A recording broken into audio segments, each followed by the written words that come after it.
Welcome to Virtual Ice Skating Coach. In this episode, I went with More.Detroit to Belle Isle State Park. It's a 985-acre island park located in the Detroit River near downtown Detroit, and it connects also to the Riverwalk now, so you can actually skate on rollerblades all the way down the bridge from the Riverwalk to Belle Isle, which has been a nice addition this year. You'll probably recognize this spot from a lot of my rollerblading videos. However, in the winter, it is really fun to check out the views. Ice skate when it's cold enough and safe enough to do so. From Belle Isle, you can check out views of both Detroit as well as Canada, and it's got a spectacular sight of the Rensen, which you will see later in this video. It's also home to the James Scott Memorial Fountain, which is the fountain that is next to where we are skating. And also the Anna Scripps Whitcomb Conservatory, the Belle Isle Aquarium, which just recently reopened, as well as the Ralph Wilson Gateway, and that's a trailhead for the Iron Bell Trail. There's a golf course, and there's other attractions. There's a beach, and when it's nice and warm, you can swim, you can ride bikes, fish, paddle, as well as roller skate. And other spots to check out is the Flynn Pavilion, which used to be an ice skating pavilion, the Belle Isle Casino, and that's going to be renovated and reopened in the spring of 2025, as well as you can rent out the row house. There's athletic fields, there's a Memorial Lighthouse, and there's a giant slide for those who dare to brave it in the spring.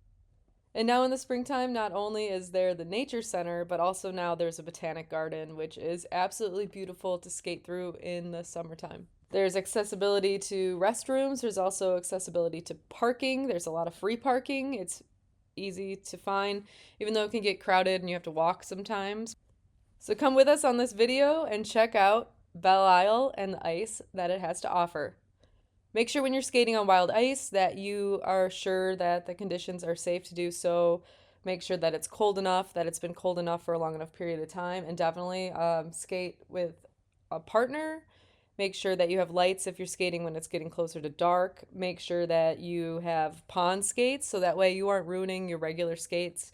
You want to make sure that you have a second pair of skates or blades that are not as nice, that you can get kind of junked up on the lake, because that'll really dull out your skates. So you'll go to skate on a regular ice rink after skating on a lake and you just skid everywhere and you can't get a grip and you can't get your edges.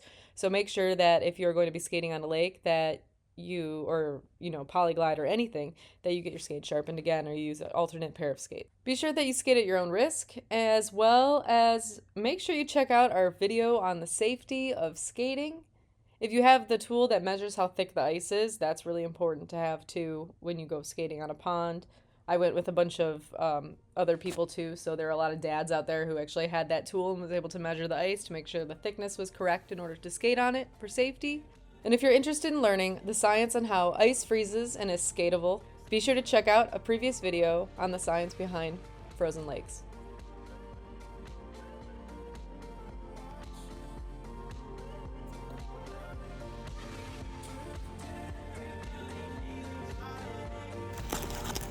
So why do the gashes happen? The water underneath never fully freezes. Right. It's constantly moving. So is it dangerous for gashes? I don't think so. That's why it cracks, because it can't stay fully flat.